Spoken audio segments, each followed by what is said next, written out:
중간 리더의 책무. 신명기 1장 9절에서 18절 말씀.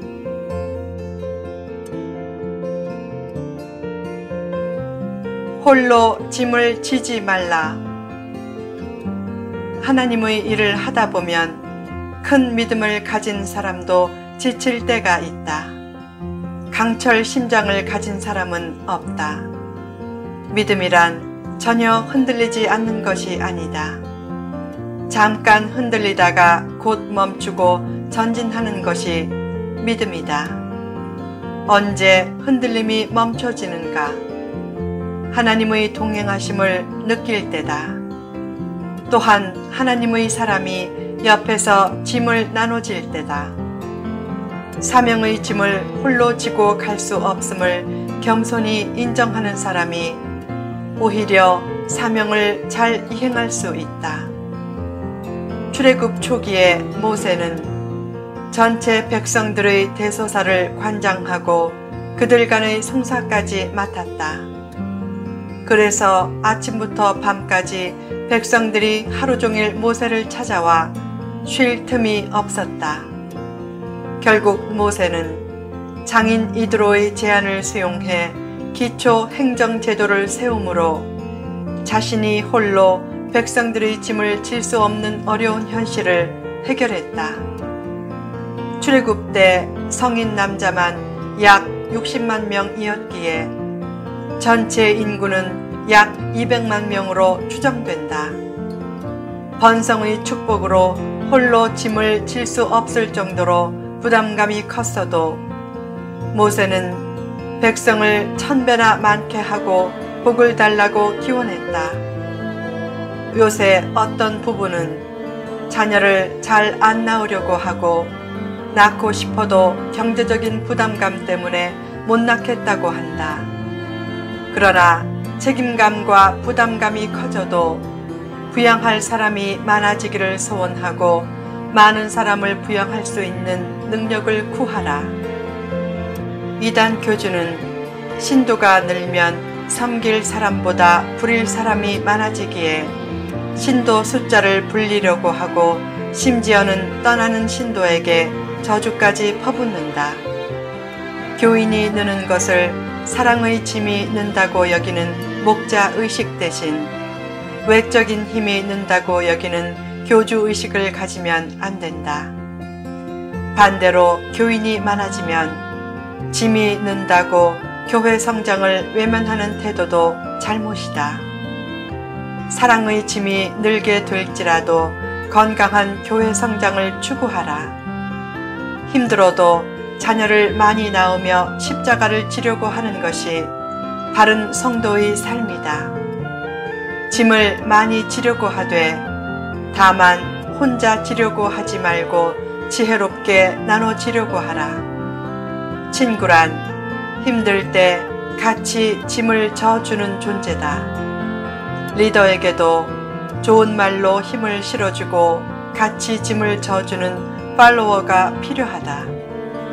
모세를 진짜 힘들게 한 것은 광야의 어려운 환경보다는 힘이 되지 않고 짐이 되는 백성의 불순종이었다.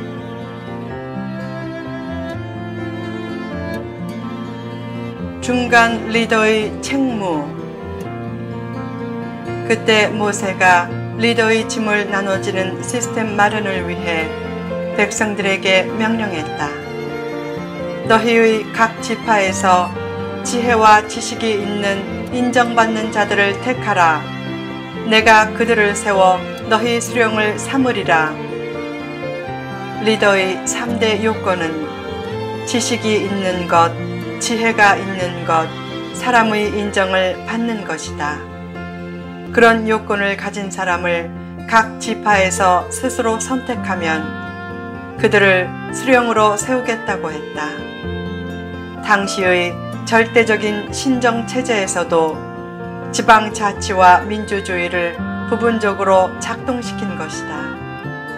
수령이란 공동체의 머리로서 1000부장과 100부장과 50부장과 10부장을 뜻한다. 수령은 평시에는 재판관 역할을 하다가 전시에는 분대장과 소대장과 대대장과 연대장 역할을 했다. 그들은 모세를 돕도록 세워진 중간 리더다. 그들은 백성이 선택했지만 불순종하는 백성의 대변인이 되기보다는 백성을 바르게 인도해야 할 책임이 있었다. 출애굽기 32장에서 백성들이 불평하며 금송아지를 만들자고 할 때 아론은 인기를 잃을 각오를 하고 그 제안을 거절해서 최종 리더인 모세의 짐을 나눠 졌어야 했다. 인기에 영합해 어려운 일을 최종 리더에게만 미루면 좋은 중간 리더가 아니다.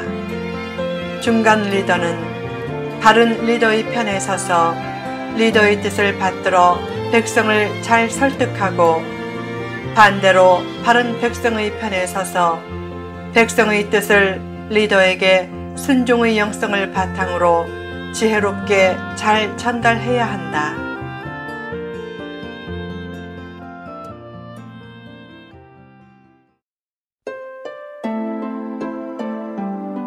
모세가 스스로 수령을 선택하라고 제안하자 백성들은 수령 선택의 전권을 모세에게 일임했고 모세가 수령을 임명했다. 힘든 환경에서 일사불란한 리더십을 발휘하도록 그렇게 한 것이다. 당시 광야 상황은 극심하게 힘든 상황이었다. 그 상황에서 이드로의 지혜로운 충원, 모세의 강력한 리더십, 백성들의 신실한 동의라는 3대 요건을 통해 초기 행정체제가 잘 정비되었다. 리더는 지혜로운 충고자를 옆에 두고 백성의 뜻과 의견을 물어 리더십을 행사하는 것이 좋다. 물론 다수의 뜻이 다 옳지는 않기에 리더는 때로 다수의 뜻과 반대되는 고독한 결단을 내려야 한다. 그래도 독재를 삼가고 기본적으로 백성의 마음과 뜻을 살펴 지혜롭게 반응하면서 리더십을 굳건하게 펼쳐가야 한다. 반대로 백성은 리더를 존중하고 리더의 뜻에 힘써 순종하려고 해야 한다. 리더에게는 능력과 더불어 경건성과 인품도 있어야 한다. 특히 사적인 욕심이 없어야 한다. 능력은 있는데 인품이 부족하고 욕심이 많으면 리더의 힘이 커질수록 대중의 힘은 약해진다. 리더는 북극성처럼 바른 곳에 머물러 뭇별의 중심이 되어야 한다. 법으로만 이끌면 백성은 법망을 요리조리 피하려고 하겠지만 진리의 바탕을 둔 덕을 가지고 늘 솔선수범하며 겸손하게 이끌면 백성도 염치를 알고 스스로를 바로잡으려고 할 것이다. 공정한 재판을 추구하라.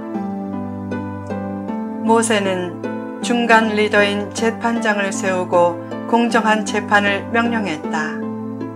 고대에는 빈부 차이, 신분 차이, 국적 차이에 따라 재판이 불공정하게 진행될 때가 많았지만 모세의 율법은 불공정한 재판을 엄히 금했다. 출애굽 초기의 재판장은 자기 자리를 걸고 심지어는 자기 목숨까지 걸고 재판해야 했기에 금권, 인정, 친분, 청탁 등에 의한 불공정한 재판은 잊기 힘들었다.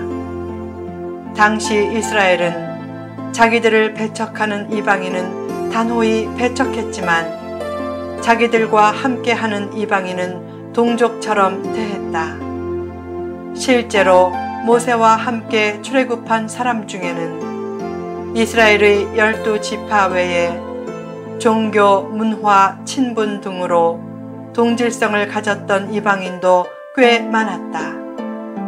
그들도 이스라엘 사람과 동등하게 대했고 그들에 대한 재판도 공정히 이루어지게 했다. 왜 공정한 재판을 명령했는가? 재판은 하나님께 속한 것으로 여겼기 때문이다. 재판이 하나님께 속했다는 말은 공정한 재판은 하나님을 경외할 때 이루어진다는 뜻도 있고 하나님의 말씀과 율법을 따라 공정하게 판결하라는 뜻도 있다. 요새 판사는 법과 양심에 따라 판결을 내린다고 한다. 당시 재판장도 하나님의 말씀과 율법과 양심에 따라 정당하게 판결해야 했다. 또한 모세는 재판할 때 사람의 낯을 두려워하지 말라고 했다. 사람의 시선이나 권력자의 위협을 두려워하지 말고 바르게 판결하라는 뜻이다. 그렇게 정당하게 재판하되 판결을 내리기 어려울 때는 자신에게 그 판결을 돌리면 자신이 하나님의 뜻대로 최종 판결을 내리겠다고 했다. 하나님은 외모를 보고 부유한 자의 편을 드는 것을 원하지 않으신다. 반대로 동정심을 앞세워 가난한 자의 편을 부당하게 드는 것도 원하지 않으신다. 하나님은 공정한 재판을 원하신다. 공정한 재판은 건강한 인간 사회를 만드는 데 필요한 가장 기초적인 것 중 하나다. 그 기초가 흔들리면 사회는 흔들리다가 결국 쇠락한다. 경제 가치를 앞세우고 공정 가치를 경시해서 얻은 성공은 복이 아니다. 성공은 공정 가치를 바탕으로 추구되어야 한다. 더 나아가 산술적인 공정 이상으로 약자를 조금 더 배려하는 차원 높은 공정을 추구하라. 성도는 세상을 돌보는 거룩한 사명을 위임받은 존재이고 성도의 삶은 그 사명을 수행하는 과정이다. 선한 변화의 책임이 맡겨진 작은 중간 리더로서 자기 처소에서 하나님의 의를 세우는 일에 힘쓰라. 성도가 거룩한 중간 리더의 책무를 다하면 세상은 조금 더 따뜻하게 변하고 내가 속한 곳은 조금 더 아름답게 변한다.